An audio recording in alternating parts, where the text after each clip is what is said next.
how to download Novelah app. Hello guys, welcome to another tutorial. In this tutorial, I'll show you how you can download the Novelah app, and here is how to go about it. The first step is to sign in, is to open up your mobile device just like I have done here.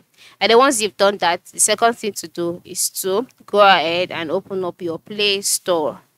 So after opening up your Play Store, you're brought to the page automatically where you would see some games and application. And then once you can see this, move to the top part of the screen where you can see the search box.